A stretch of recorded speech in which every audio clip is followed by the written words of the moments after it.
Chicos y chicas, muy buenas noches, bienvenidos a una nueva semana de Aprende en Casa. Eh, en esta semana solucionamos conflictos sociales.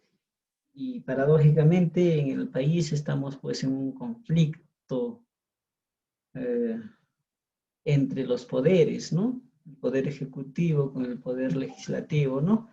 Se rumorea por ahí de la vacancia presidencial, ¿no? Audios por aquí, audios por allá, ¿no?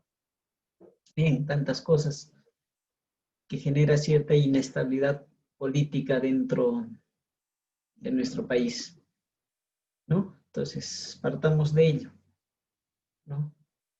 ¿Cómo hacemos para solucionar los conflictos? Entender que son conflictos, ¿no? Los conflictos en la vida del hombre es permanente, es cotidiano, gracias a que el hombre se mueve, es dinámico, ¿no? Y gracias a esa interacción dinámica del hombre, siempre vamos a tener conflictos. Hay conflictos individuales, entre individuos interpersonales, ¿no? Que se dan en las parejas, entre amigos, en el aspecto laboral, ¿no? Pero también hay conflictos ya grupales que se dan ya de forma social, ¿no?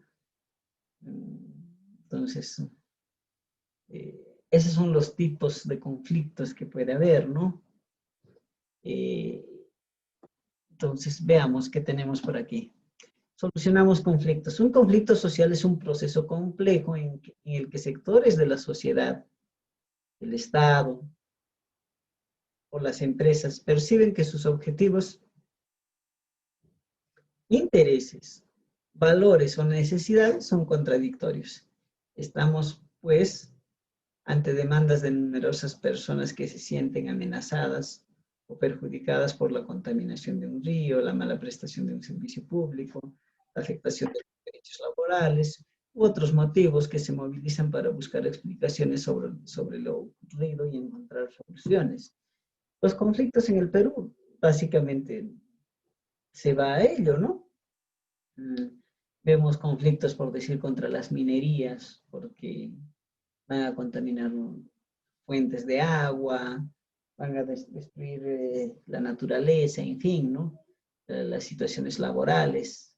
El año pasado, el anteaño pasado, el magisterio, por ejemplo, estuve en una huelga, y así cada sector entra a huelgas, pidiendo que ciertos eh, factores dentro del sector al que pertenecen se puedan mejorar, ¿no? Dentro de ellos, la mejora de prestación de un servicio, ¿no? Entonces, esas cosas llevan, pues, a que sean conflictos sociales, ¿no? Las dimensiones de un conflicto social, ¿no? Es importante remarcar que un conflicto social no es sinónimo de violencia, ¿no?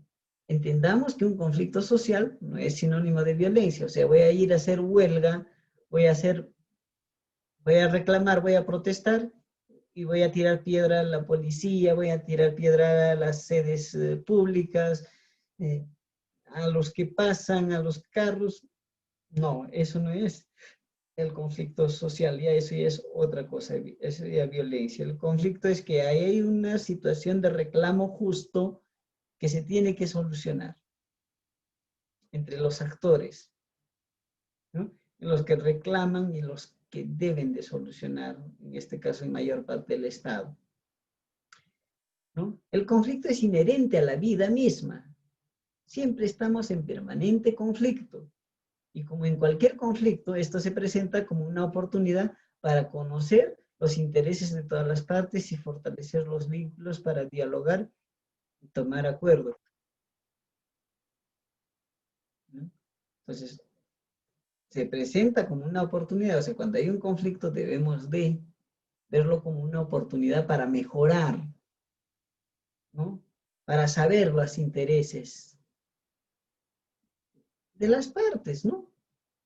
para dialogar y tomar acuerdos.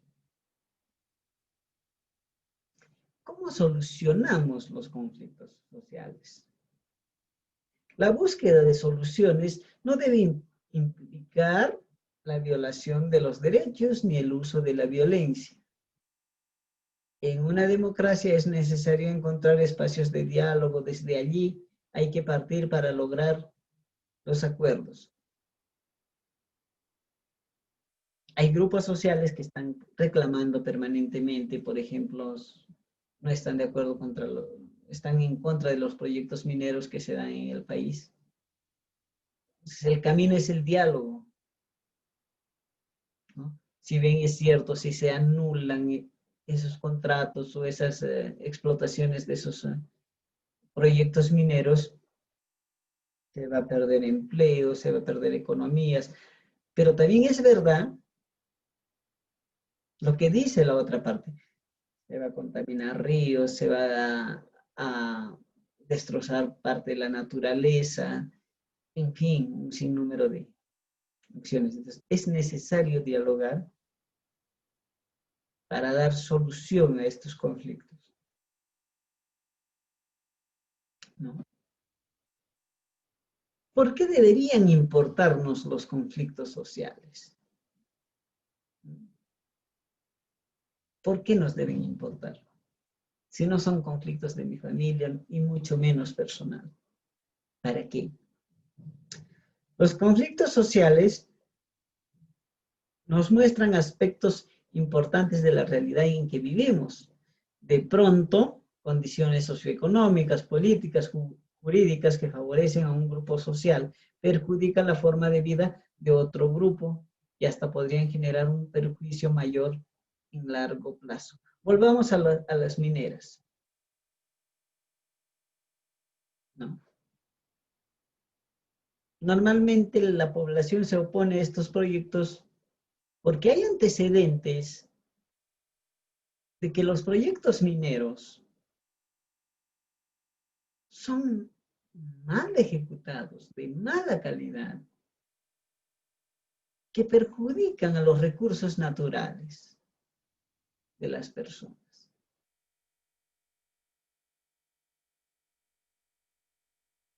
En clases anteriores decíamos que solo el 3%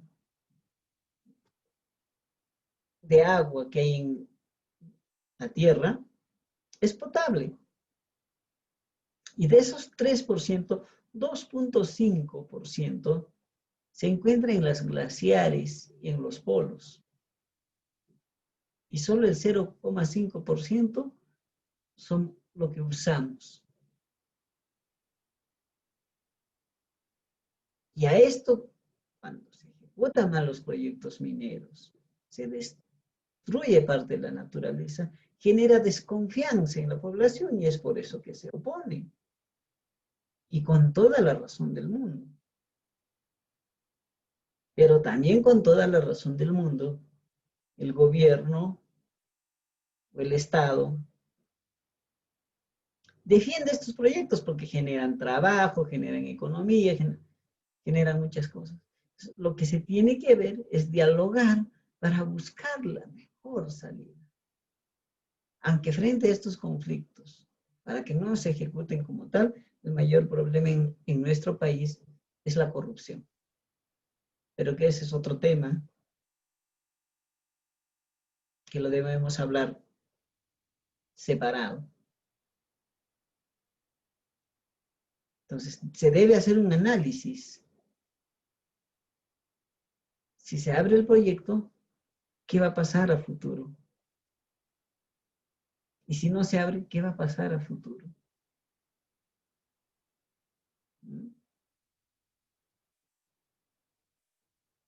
Entonces, las posiciones que dan las partes son válidas. ¿Ah? Los comuneros que protestan contra estas mineras no son locos, sus fundamentos son válidos. Pero el gobierno también que impulsa tampoco son locos. Sus fundamentos son válidos. el detalle es que cómo se hace para que el impacto de esta explotación de este proyecto minero sea menos en esta población. Ahí viene ya procedimientos, otros temas, y ahí les vuelvo a decir, muchas veces la corrupción es el problema. Se supone que un proyecto minero, por ejemplo, debe tener su PAMA.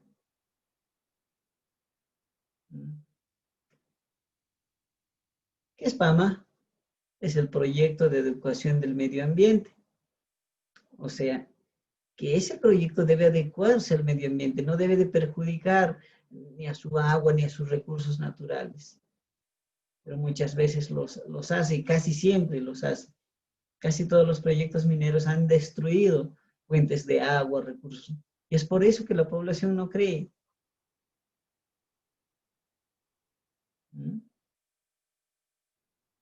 Y lo que suceda a largo plazo nos va a generar un perjuicio a todos.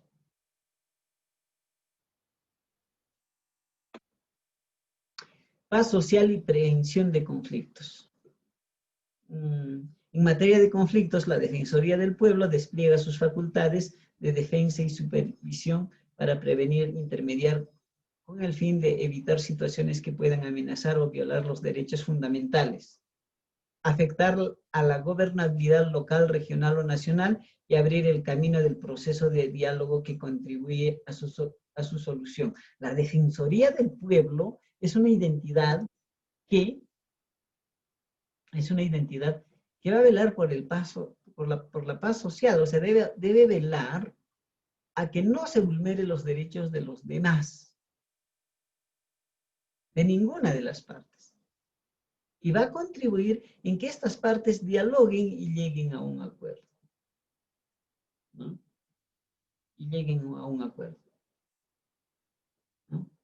Y en una parte de la clase les decía, los conflictos no son violencia, son situaciones que no estamos de acuerdo con la otra parte y la que se tiene que dialogar.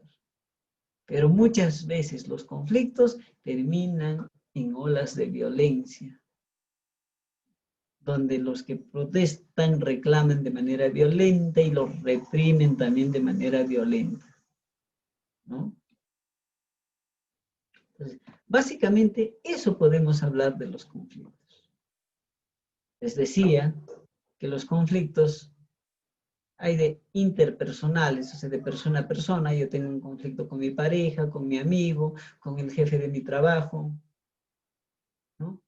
De persona a persona. Y ese conflicto es de los dos, no hay más.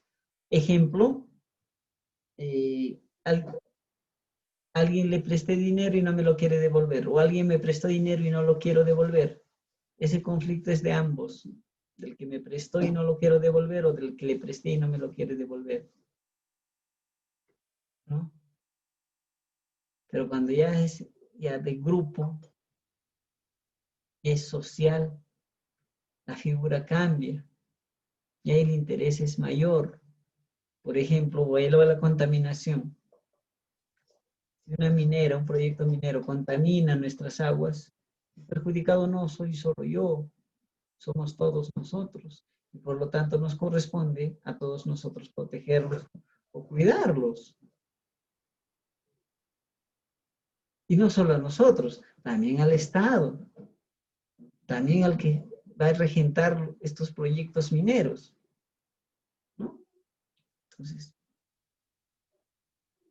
muchas veces esto pues genera el conflicto. Y muchas veces la mala atención de nuestras autoridades a estos conflictos, o sea, que no saben escuchar a las partes, los conflictos se vuelven en procesos violentos de reclamo.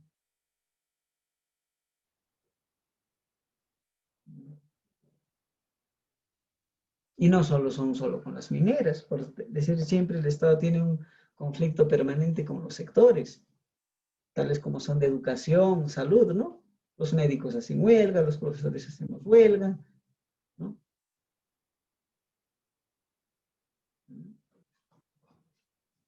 Y cada uno de ellos defendemos una posición. ¿Y por qué llegamos a la huelga? Porque la huelga muchas veces se torna violenta, donde tiene que intervenir la policía con bombas lacrimógenas y todo lo demás. Los que protestan van a tirar piedras, a quemar llantas y a todo lo demás. ¿Por qué? Porque no ha habido el diálogo en el momento adecuado y llegar a un punto medio, a un acuerdo, ¿no? Cuando se sale, por decir, a una huelga, ya sea el magisterio o cualquier otro sector, no se sale solamente porque nos aumenten el sueldo. Se sale por un sinnúmero, Diego, de reclamos. Por ejemplo, en esta pandemia, que si por cierto nadie tiene la culpa, ni el gobierno, ni nosotros, sobre lo que está pasando, pero hay una brecha enorme para poder llegar a ustedes. Hay un abandono terrible, que por cierto tampoco es solo culpa del gobierno, también es culpa muchas veces de nosotros como ciudadanos. Nos estamos acostumbrando muchas veces a solo pedir y a no hacer un poquito de sacrificio para salir hacia adelante. Pues el conflicto es eso, aprender a dialogar para solucionar esos problemas. Bien, creo que eso es lo que quería explicarlos y ahora voy a pasar a tu reto. Tu reto será elaborar un texto argumentativo con propuesta para solución de conflictos, evidenciando las partes que intervienen en uno, el problema central, y así como tu posición ética y mecanismos legales para una posible solución. A partir de lo que has leído o escuchado, responde las siguientes preguntas. Te planteo estas tres preguntas. ¿En qué consiste la dimensión ética de un conflicto? ¿En qué consiste la dimensión legal de un conflicto? ¿Qué sentido tiene para ti la afirmación? Poner a la comunidad de los ciudadanos como fin suprema de cada situación.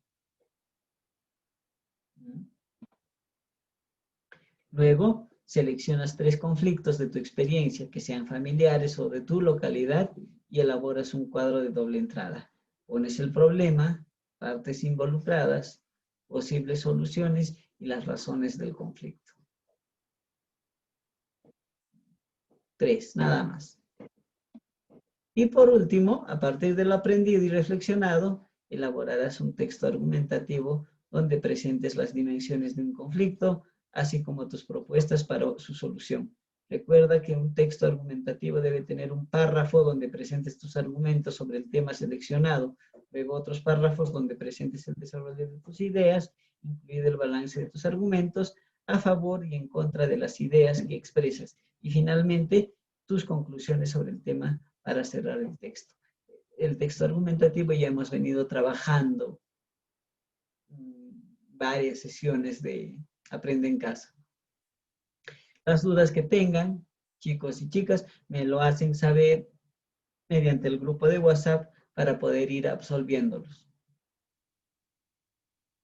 Bien, tenemos para entregar este trabajo hasta el día viernes 18 de septiembre, 8 de la noche, por el grupo de WhatsApp.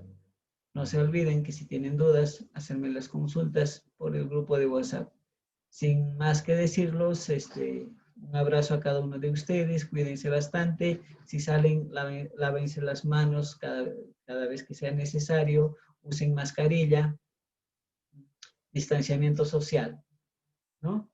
Cumplan por favor con esas normas y a cuidarse cada uno de ustedes y sus familias. Conmigo hasta la próxima semana.